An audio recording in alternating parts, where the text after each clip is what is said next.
Vrindavaneshwari Vrishabhanu Sute Devi Pranamami Hari Priye Vanshakalpatarubhyascha Kripa Sindhubhya eva cha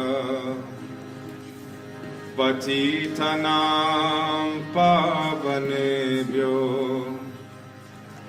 Vaishnavebhyo namo namaha Nama Om Vishnu Padaya Krishna Prestaya Bhutale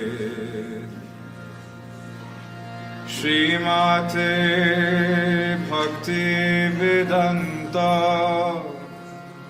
Swami Niti Namine Namaste Saraswati Deve Gauravani Pracharine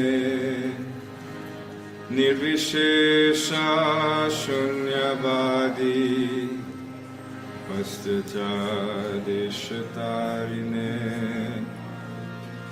Jaya Shri Krishna Chaitanya Prabhu Nityananda Shri Advaita Gadadhar Shivasadi Gaur Bhakta Vrinda Hare Krishna Krishna Krishna Hare Hare Hare Rama Rama Rama Hare Hare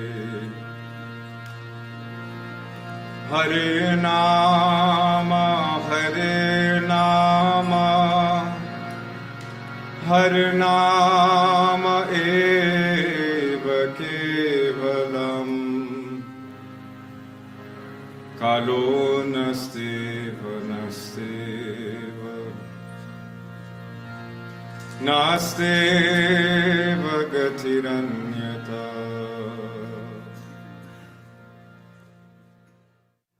Hare Krishna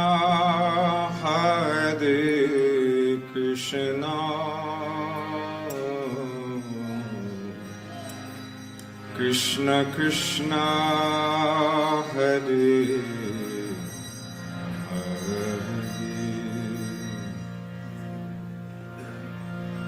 Hare Rama Hare Rama Rama Rama Hare Hare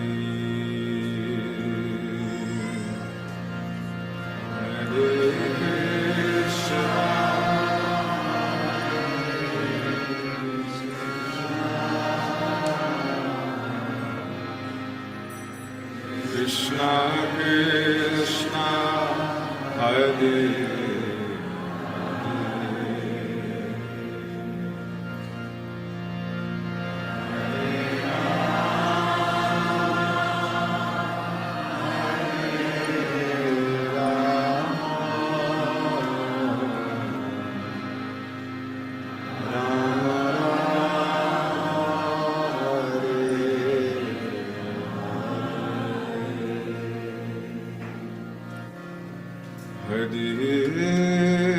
Krishna Hare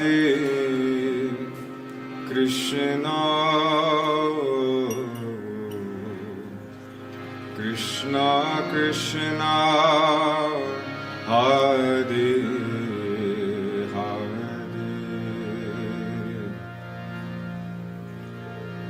Hare Rama Hare Rama Rama Rama Hare Hare Hare Krishna Hare Krishna Krishna Krishna Hare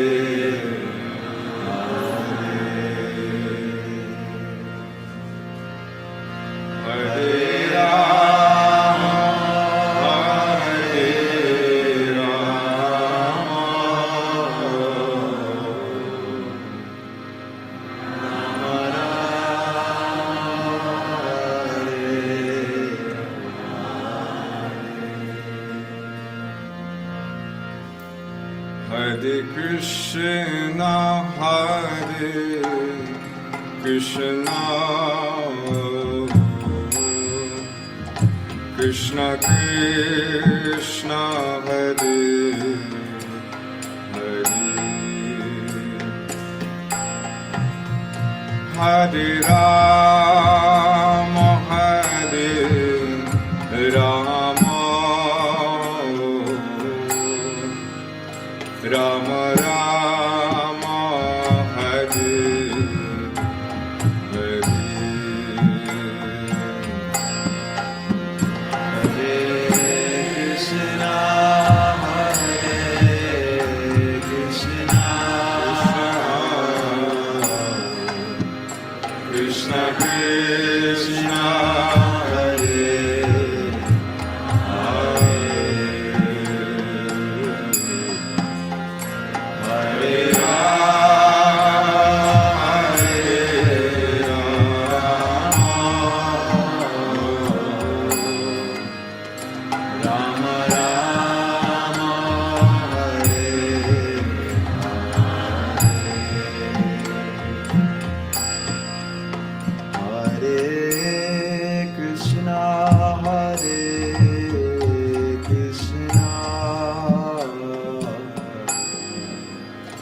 Krishna Krishna Hare Hare,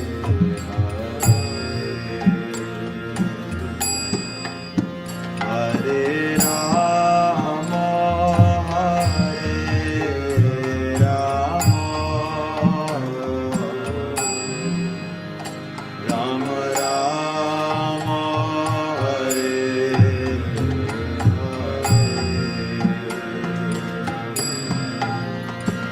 Hare, Krishna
Hare Hare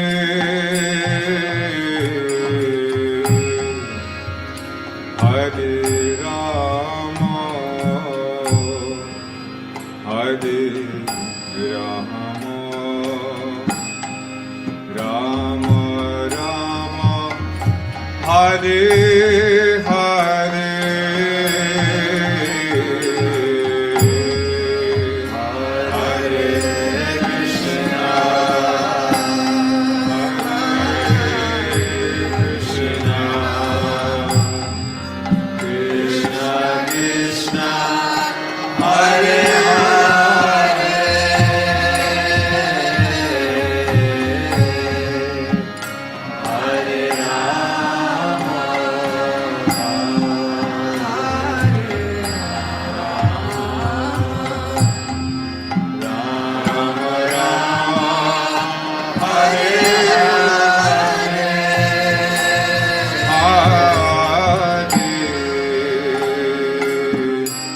Krishna,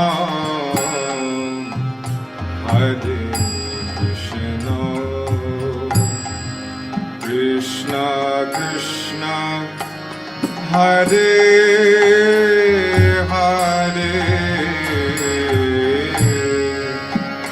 Hare Rama, Hare Rama, Rama Hare Hare,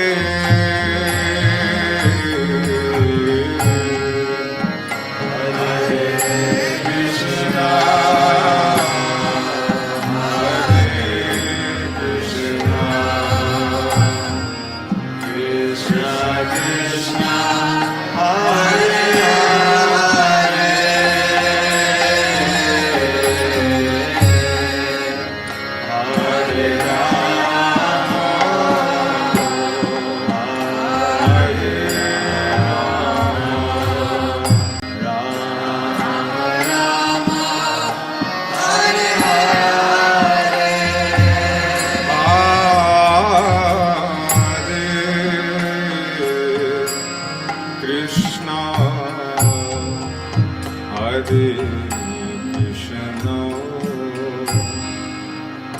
Krishna Krishna, Hare Hare,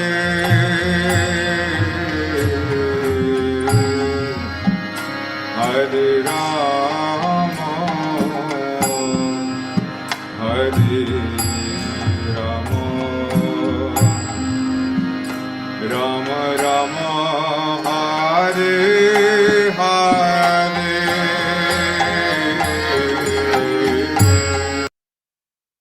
Hare Krishna. Good morning, dear devotees. Please accept my humble obeisances. All glories to Srila Prabhupada. Welcome to this morning's Bhagavatam class, which will be given by Srila Prabhupada. Srimad Bhagavatam, Canto 1, Chapter 16, Text 12. Request that, sometimes because the volume may be low, that you kick up the volume on your computer so you can hear quite clearly. Okay. So without further ado, we'll go into that and start the program. Hare Krishna. Om Namo Bhagavate Vasudevaya. Om Namo Bhagavate Vasudevaya. Om Namo Bhagavate Vasudevaya. Vadrashvam Ketu Malam Cha Bharatam Cha Uttaran Kurun Kim Purusha Adini Varshani Vijitya Jagrehe Balim Vadrashvam Ketumalam Cha Bharatam Chottaran Kurun Kim Purushadini Varshani Vijitya Jagrehe Balim Bhadrashvam Ketumalam Cha Bharatam Chottaran Kurun Kim Purushadini Varshani Vijitya Jagrihe Balim Bhadrashvam Ketumalam Cha Bharatam Chottaran Kurun Kim Purushadini Varshani Vijitya Jagrihe Balim Bhadrashvam Ketumalam Cha Bharatam Chottaran Kurun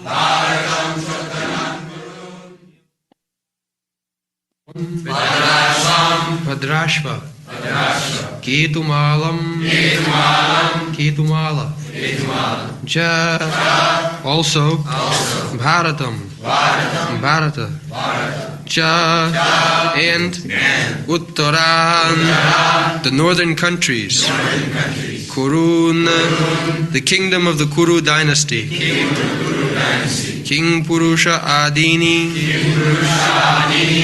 a country beyond the northern side of the Himalayas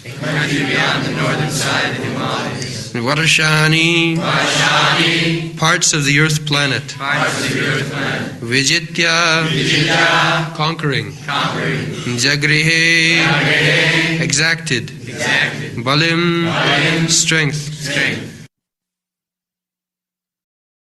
Translation Maharaj Parikshit then conquered all parts of the earthly planet Bhadrashva, Ketumala, Bharata, the northern portion of Kurujangala, Kim Purusha, etc., and exacted tributes from their respective rulers.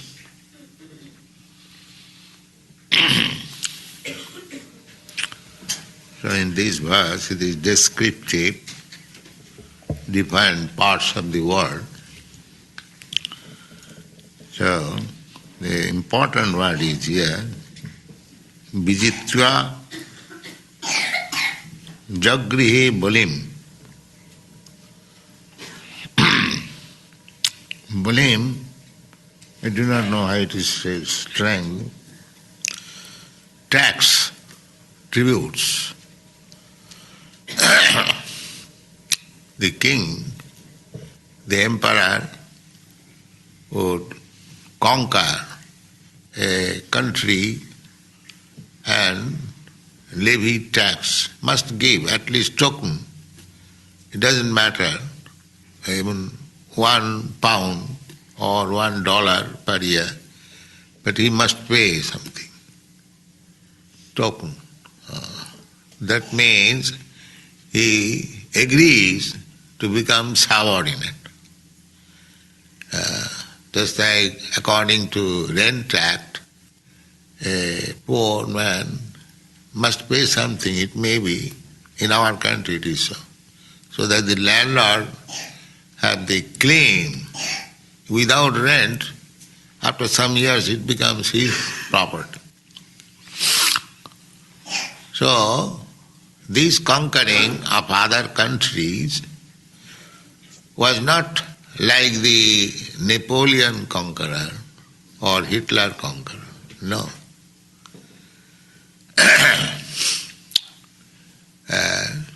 As it will be evident from the character of Maharaj Parikshit,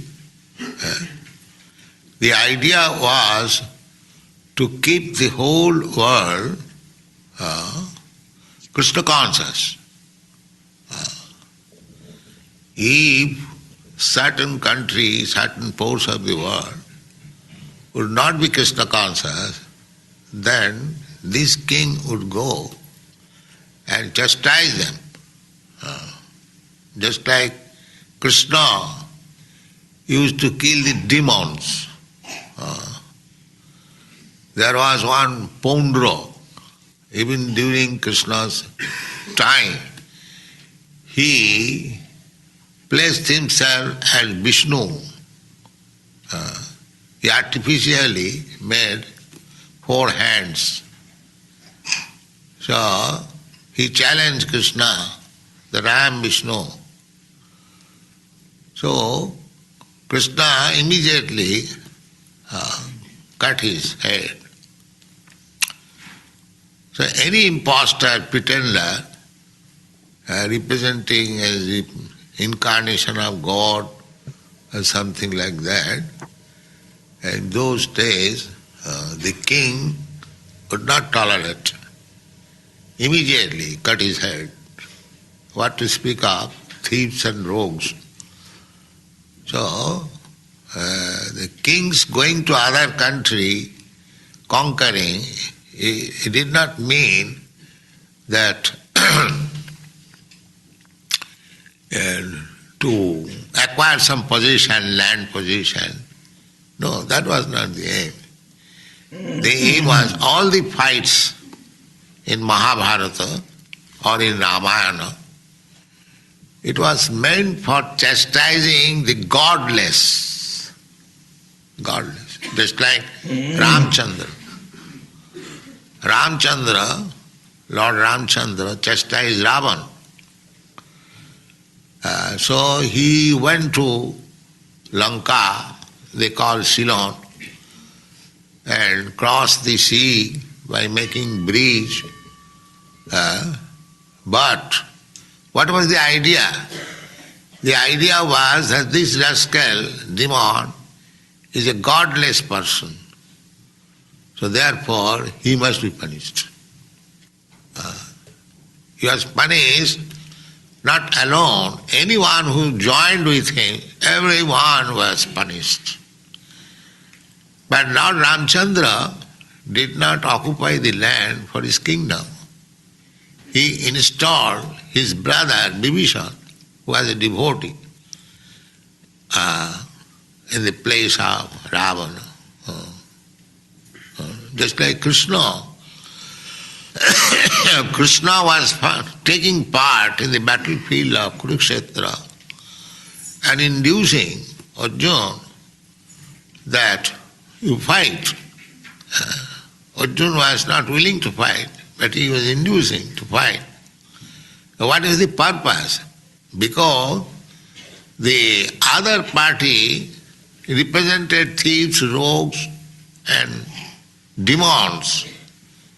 Krishna wants therefore that somebody must be king who is his representative, devotee.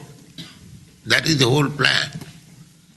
Jada jada hi dharmasya glani bhavati bharata abhuttanam adharmasya tadatmanam srijamaham paritranaya sadhunam vinashaya siddhiskita dharma sansthapanarthaya. This is the purpose. Dharma sansthapanarthaya. To establish religious principle. If people become irreligious, then the whole world becomes a hell. Just like at the present moment. Anywhere you go, it is hellish condition. Nobody is peaceful, nobody is happy, although material is very much advanced. Political entanglement, social entanglement, religious entanglement, economic entanglement, simply entanglement. No peaceful living, anyone. Just like at the present moment, the whole world, there is, what is that crisis? Power crisis? Energy crisis. Energy crisis. So, crisis must be there. Otherwise, if you live peacefully, even within so many crises, war and fighting, we are thinking this world is very nice. In spite of all these difficulties, especially in the Western countries, every 10 years there is a war. First World War, Second World War. Before that, 100 years war, 7 years war, Trafalgar's war, Waterloo war, war. there cannot be any peaceful life. Because everyone is rogue and rascal. So there must be war. There must be punishment by nature. As soon as there is overpopulation, there is Malthus theory also. That as soon as there is overpopulation, there must be something disturbance, war, pestilence, epidemic, and finish. Finish. The extra population, unnecessary. Varna Sankar. They are called Varna Sankar. Varna Sankar, because by nature there must be Brahman, Kshatriya, Vaishya, Shudra. By nature. That should be organized. Head is head, tail is tail. Not that head, tail, everything is one. That is called Varna Sankar. Krishna, Arjuna has argued that if the family members, the woman becomes widow, then there will be Varna Sankar population. Varna Sankar population means a population who cannot say who is his father. That is Varna Sankar. Or which caste does he belong? What is his father? What is his family? No, nothing. No information. That is called Varna Sankar. So, when the Varna Sankar population increases, then the whole world becomes hell. So, in order to save the world, to become hellish, the king was so alert. That is also bhakti. Because the whole natural plan is to come back to home, back to God. This is nature's plan. Daivid jisha gunamayi mama maya durattaya. Just like the police department. What is the meaning of police department? Why government spends so much money? But police department. We have to keep law and order. There must be. As soon as there is disobedience of law and order, immediately police department must go and punish and arrest. We can experience these things. Simply by God's side, there is such department, police department. There is Maya, Durga Devi.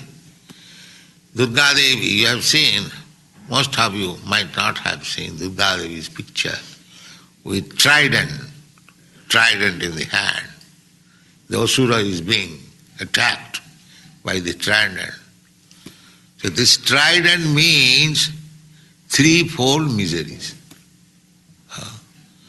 You have seen the picture, Mother, Goddess Durga is piercing the trident and just here on the heart. This trident means threefold miseries. Adhyatik, adhibhautik, adhidvaivik. I have several times explained. Pertaining to the body and mind, pertaining to the other living entities, adhibhautik, adhidvaivik, pertaining to the nature's disturbance. So always we must be disturbed. If everything is all right, just like in your country, supposing everything is all right, but what is that severe disease? Cancer. No. The cancer, people are afraid of cancer. Or something else. Must be. You cannot live peacefully, that is not possible. Daivid jisha gunamayi mama maya durattaya. But the foolish rascals, they cannot understand that I want to live peacefully, happily. Why these things are enforced upon me? That is consciousness, real consciousness. Nobody wants to die. Nobody wants to suffer from disease. Nobody wants to be suffering from any calamity. Or nobody wants that there should be fire. And to see, especially in America, I see dun that's going on, fire brigade. But nobody wanted fire. But the fire brigade is alert because there must be fire somewhere. That is expected. That is expected. And if there is fire, there will be havoc. So, nobody wants the havoc, but it takes place. It takes place. This is the nature's law.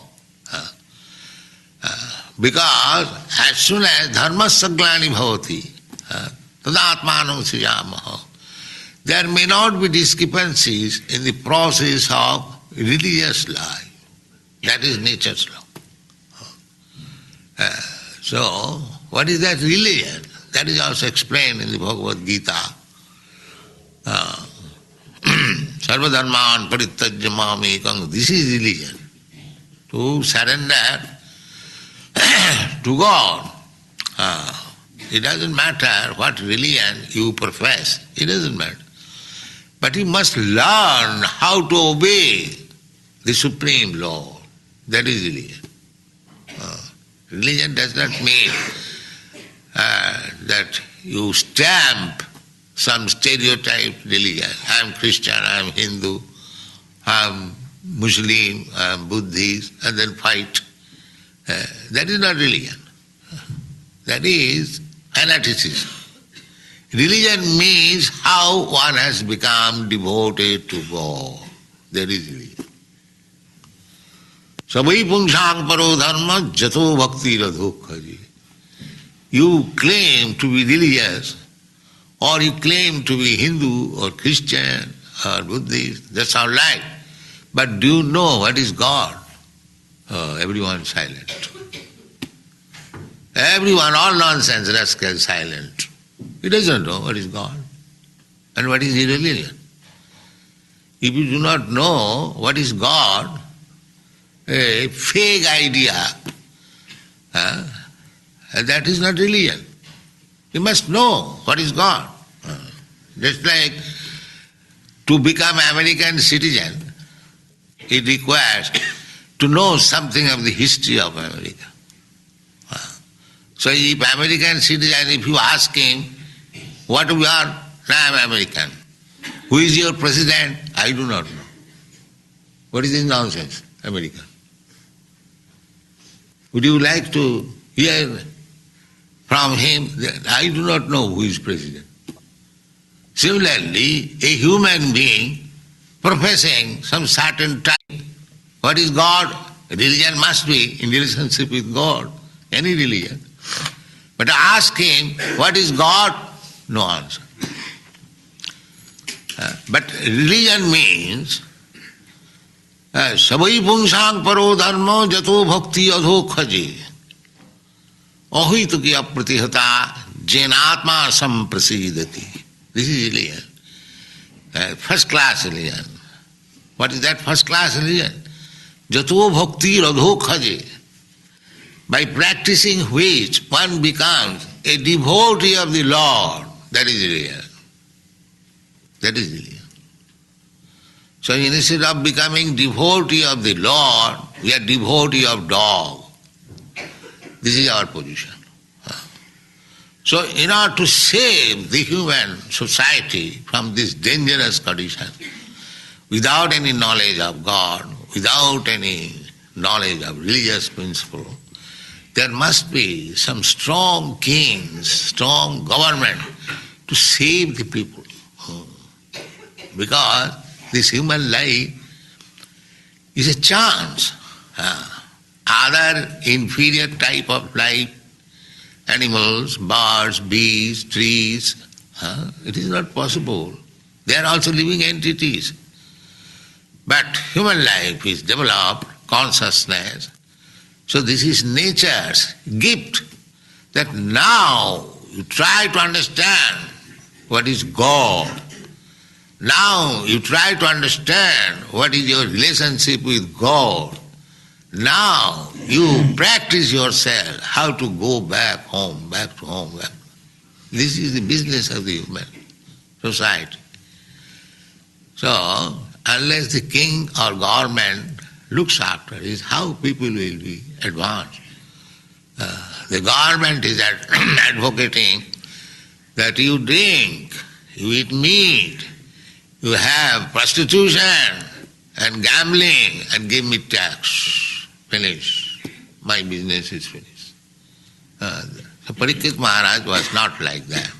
Parikshit Maharaj is conquered all these places to serve Krishna, to teach Krishna consciousness.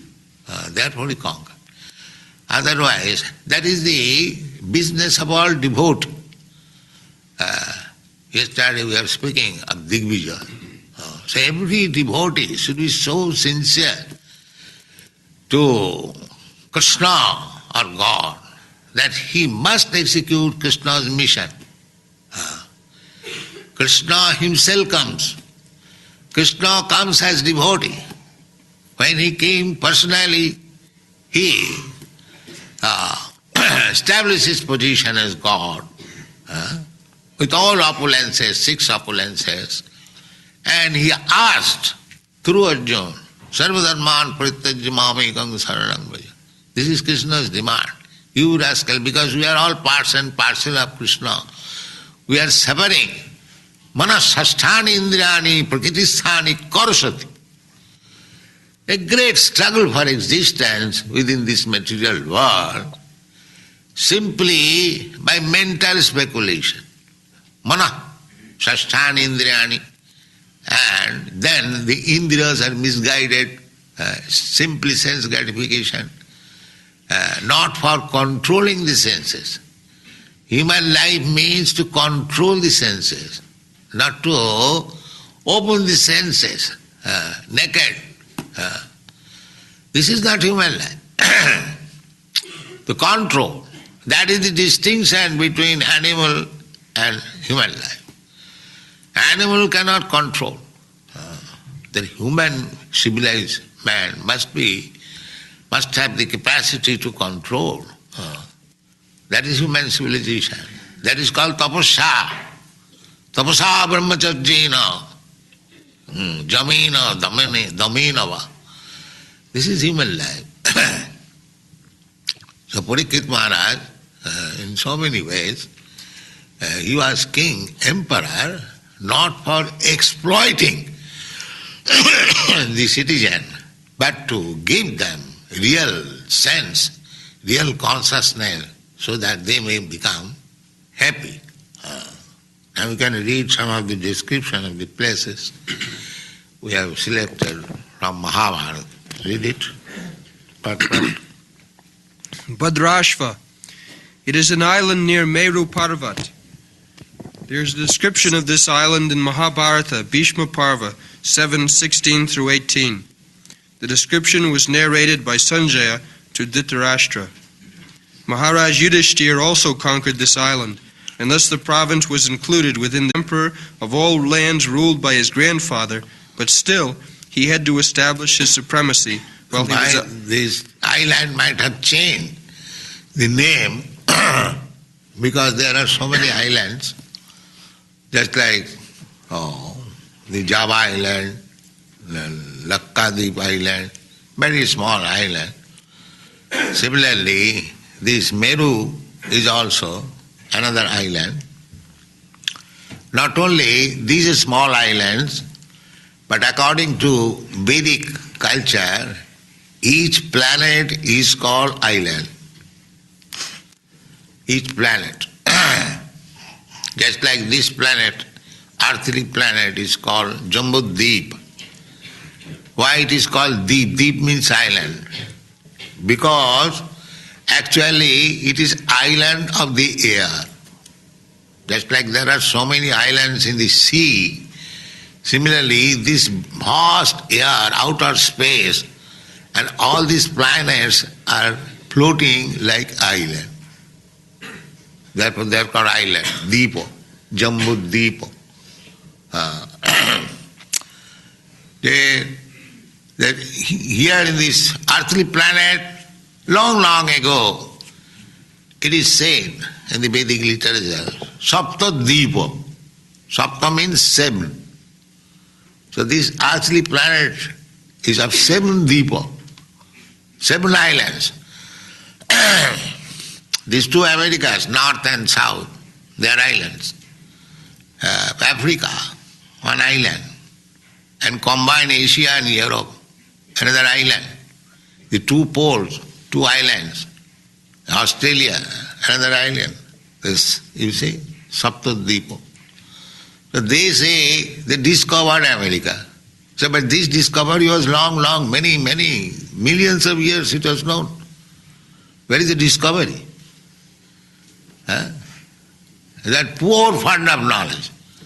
Because they have no knowledge in the Vedic literature, they think now I discovered. Just like a child born, he thinks, now I discovered the world. Before my birth, there was no world. This kind of knowledge called poor fund of knowledge.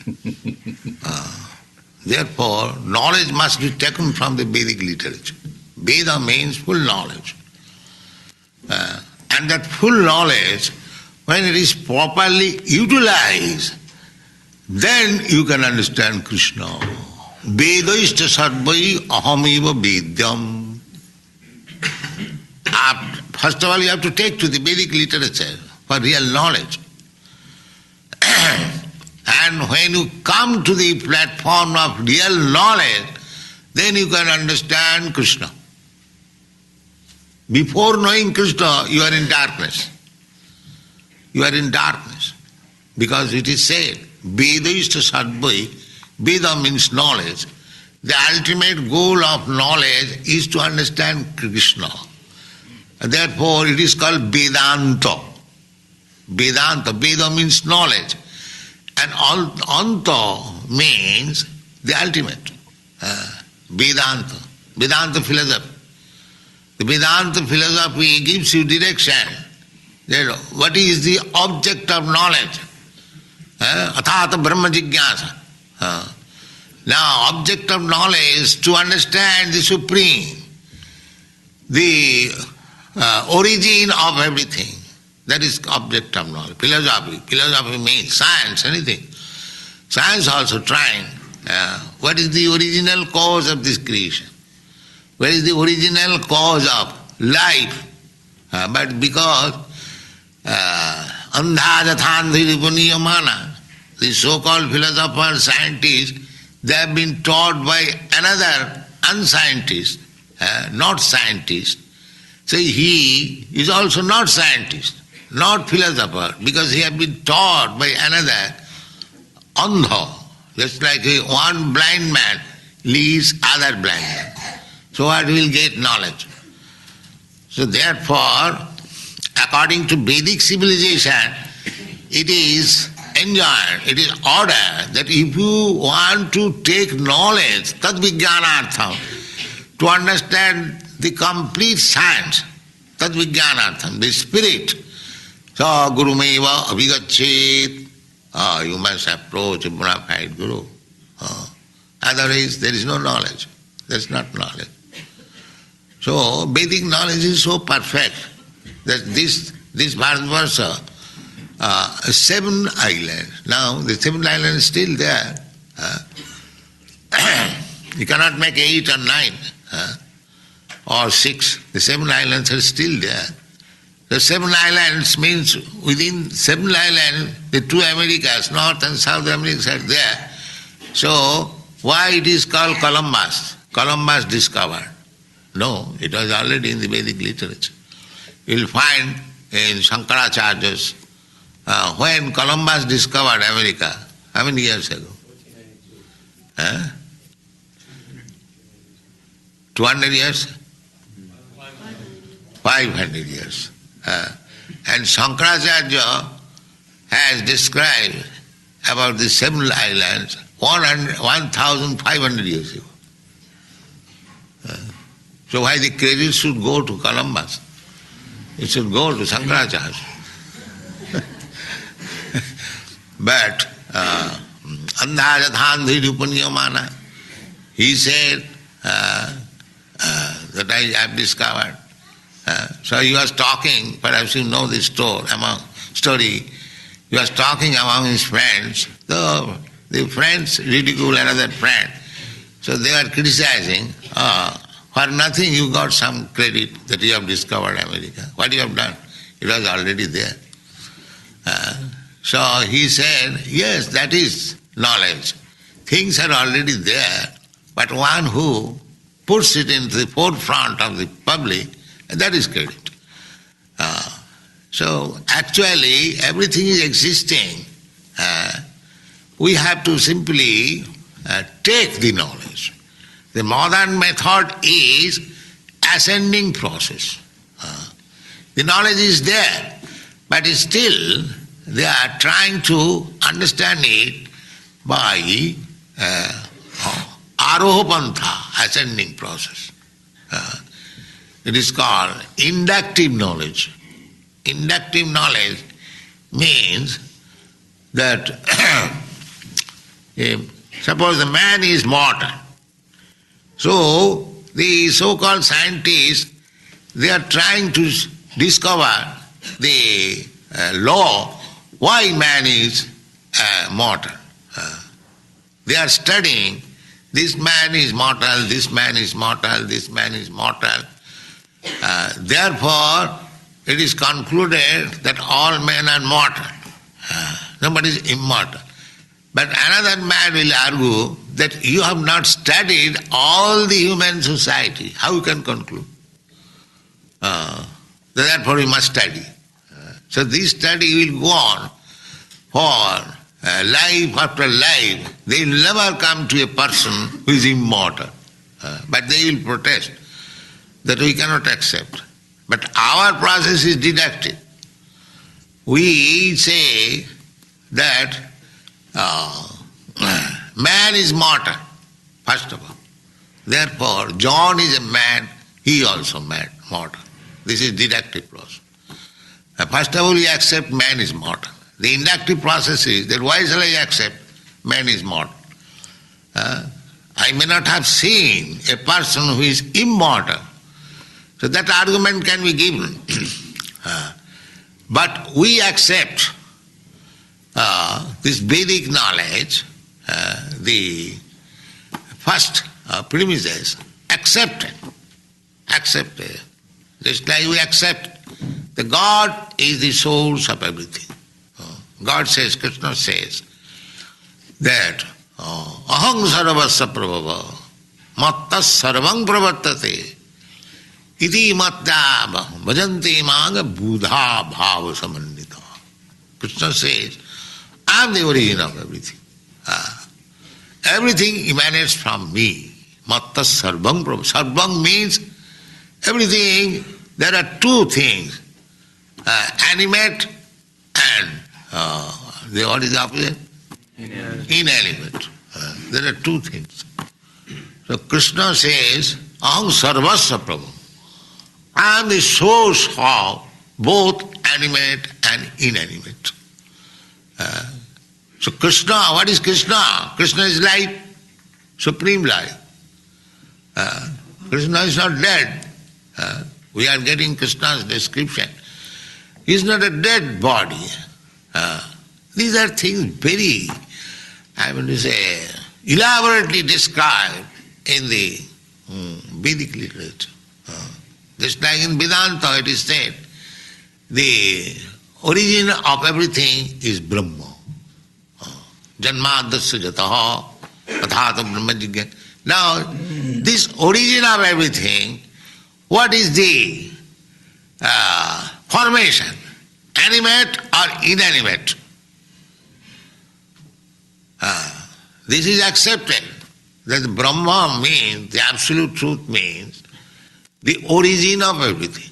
Now the next question would be, what is that origin?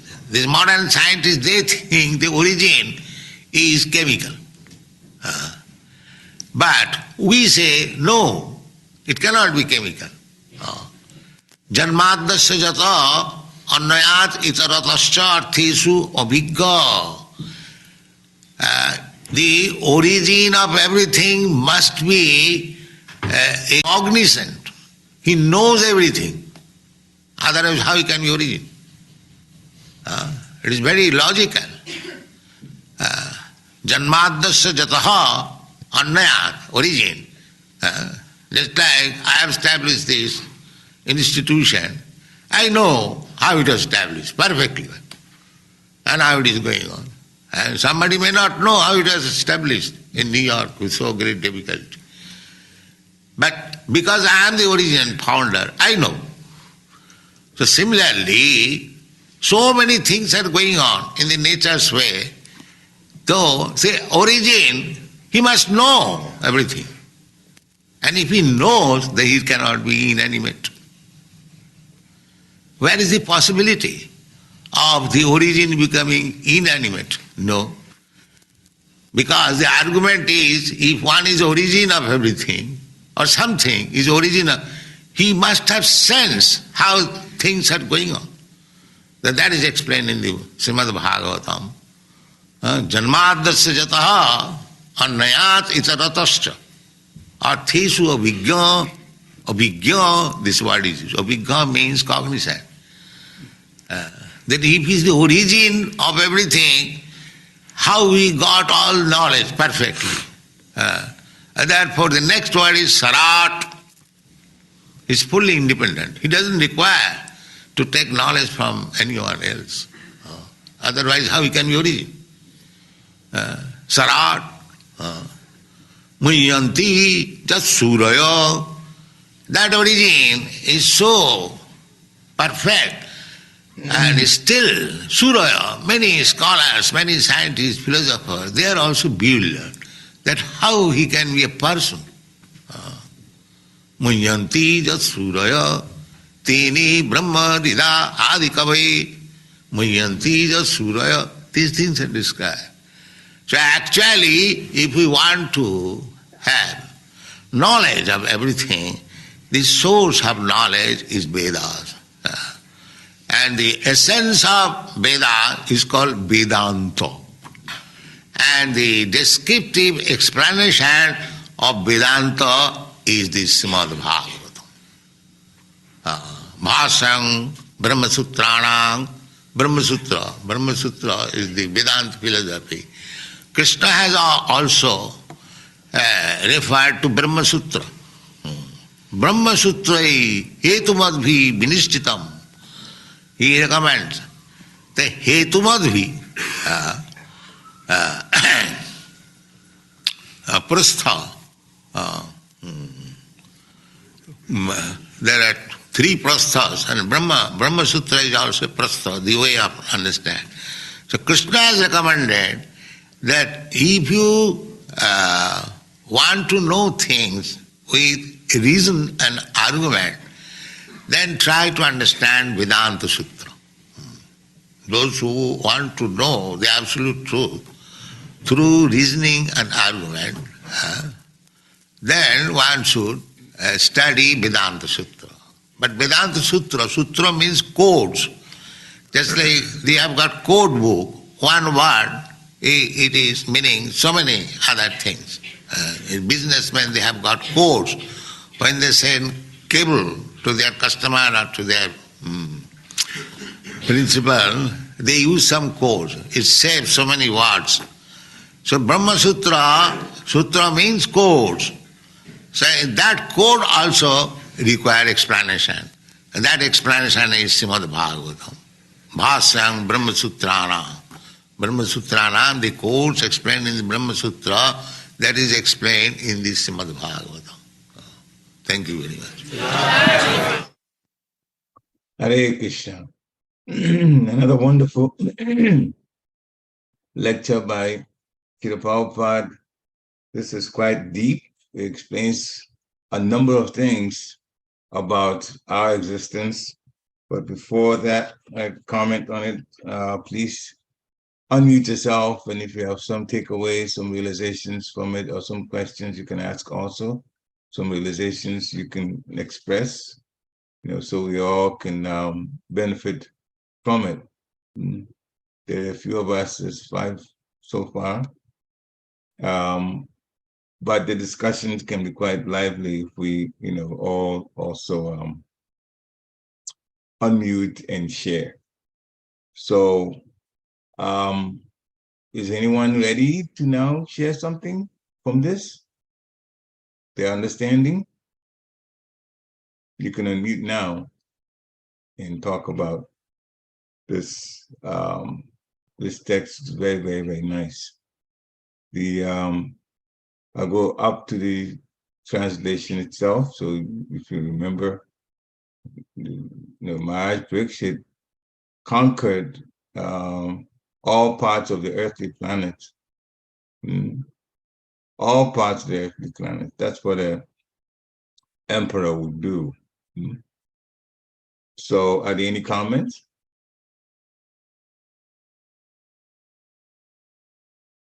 Okay, well, let me start off then, and maybe it'll jar your minds to maybe contribute.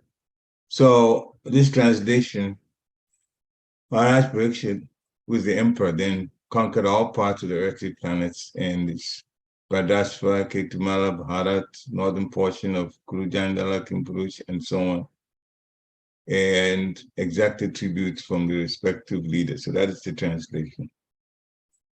Prabhupada started by saying that the emperor conquers the different countries, just like it's listed here, and then they levy taxes. It could be even a small amount, but still. That is to show the superiority of the emperor. And whoever the leader is of the different country in the whole planet, they have to pay taxes to the emperor. So that is one way of establishing the fact that the different countries have become subordinate to the emperor. So the whole aim is to make, Krishna's aim is to make the whole world Krishna conscious. So it's done rather intimately, rather in ways that people don't see. But the Raja Rishis, those who are kings, they make sure that the Krishna consciousness tenets are obeyed, the laws are obeyed.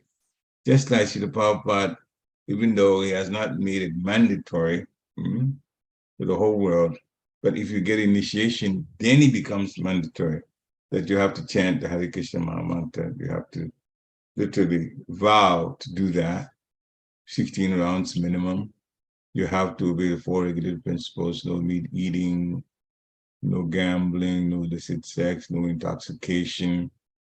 It brings us to the human platform, because the animals just do things by, we say instinct, but their intelligence is lower than that of the humans. So even in Krishna's time, Srila Prabhupada was saying there was somebody that came as an imposter, also managed to present himself as 4-armed and said that he was like Vishnu. But Krishna cut off his head. And those kind of things will not be tolerated. So the emperor then can or will punish countries which are not Krishna conscious. Krishna normally would want someone who is a devotee to be the person in power, just like he had the whole war to put, Kurukshetra war to put Maharaj Yudhishthira in power. And then after that, there was Maharaj Parikshit's grandson also came to power. But present day, no such people are ruling the world. It's hard to find a very, very good ruler who is the mode of goodness, strict, and also compassionate. So because of that, there are entanglements all over the world. So much that's there. So Srila Prabhupada explains that the crisis must be there. Otherwise, people would think that this world is nice, especially in the Western countries. And it's so true. Because science says, oh, whatever problems we have, we can solve it. We can come up with even some things that are better than what we produced. And then people are misled into thinking that the world will be tolerable. There'll be ways where we can be peaceful. But it is absolutely not possible. The entanglements will be there all over the world. So, of course, things are getting worse in terms of the fact that even children that don't know their fathers are being brought up, being born in this world. Vana Shankara. Arjuna was very concerned about that. Actually, he mentioned in one of his arguments in chapter 1 of Bhagavad Gita, that if all these men are killed, 640 million, they are killed, then those that are husbands, if they're dead, then the women will become polluted because they will go after other men and have children outside the wedlock, and those will be unwanted children. Varna Shankara, Prabhupada mentions it here again. That brings crisis to the world. So nature's plan really is to have people go back to Godhead, go back home. Srila Prabhupada mentions the police department to exact punishment for those who are criminal. And the cosmic police department is headed by Durga Devi. Durga Devi. So Durga has a trident. A trident, this is like a three-pronged spear in the end. And she punishes. And that trident represents threefold miseries. Miseries of one's body and mind is one of them. Miseries from the second one. And miseries imposed by the demigods, usually by form of the weather changes that we have no control on. So that's the way it is in this world. Nobody wants havoc, but it happens. Fire breaks out. We hear in the news that there's fire someplace, some fire in Australia some years back, and fire now in Canada, and people start blaming the government and so on.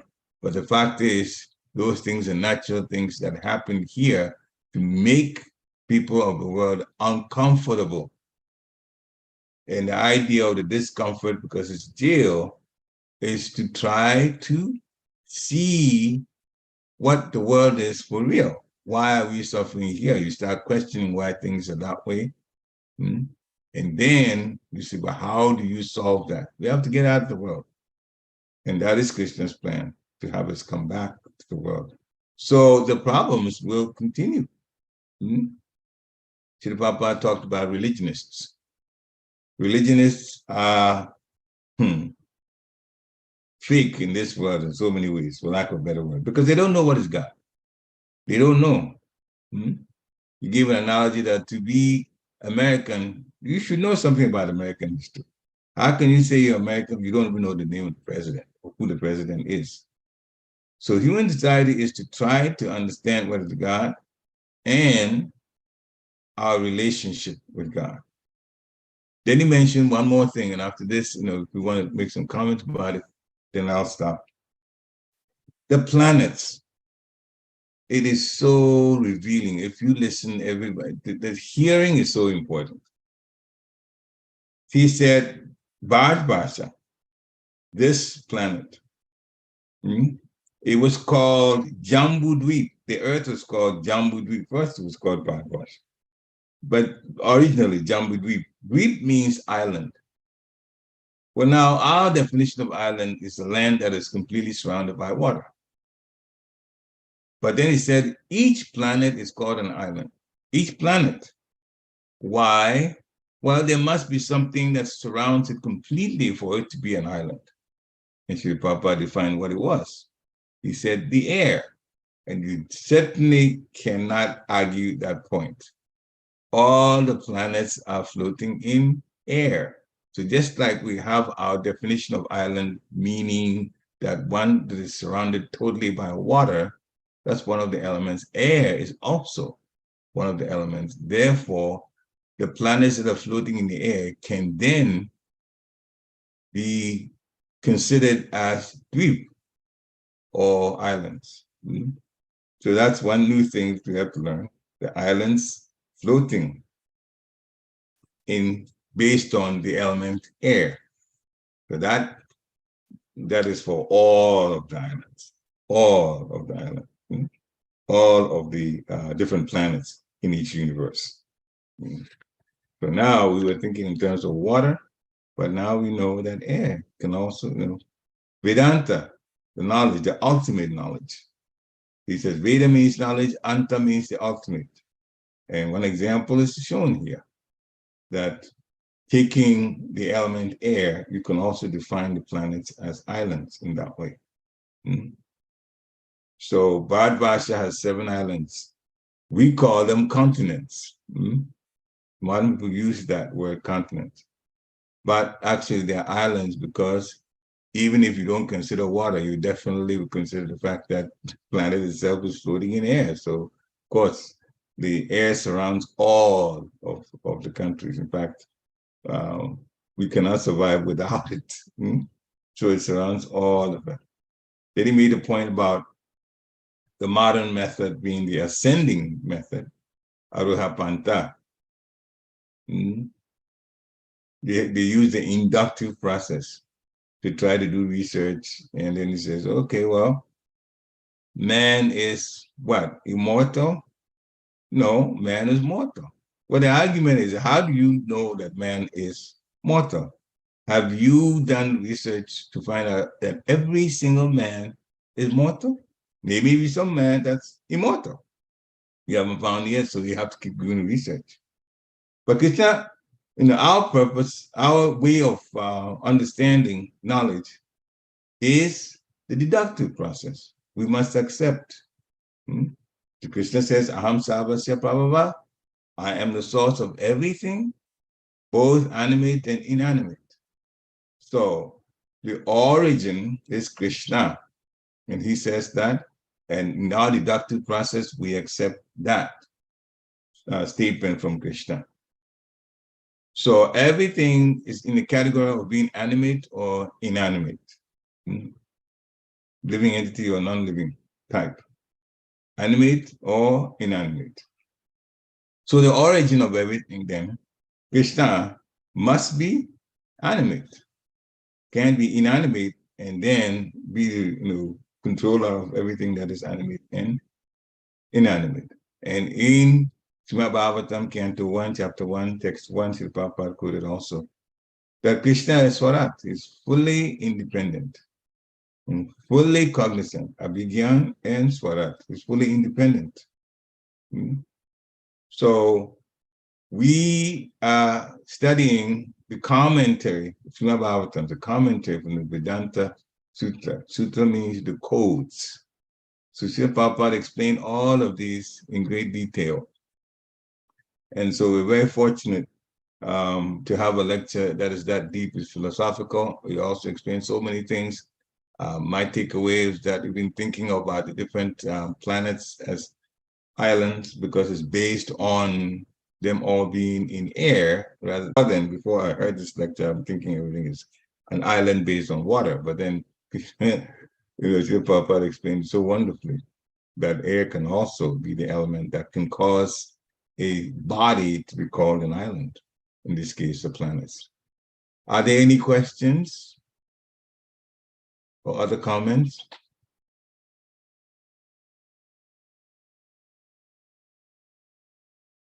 Okay, so it is after 9 o'clock now, so if there are no comments, we thank you very much for getting on Zoom to hear this particular lecture. And hopefully you'll be in tomorrow also to hear more. Vanchakapatarubhyascha kripasunibe eva chapatitanam pavanebhyo vaishnavebhyo namo namaha. Prabhupada ki jai. And I think tomorrow is Chandamali Swami speaking on Thursday. Hare Krishna. So have a nice rest of your week. Hare Krishna. Jai.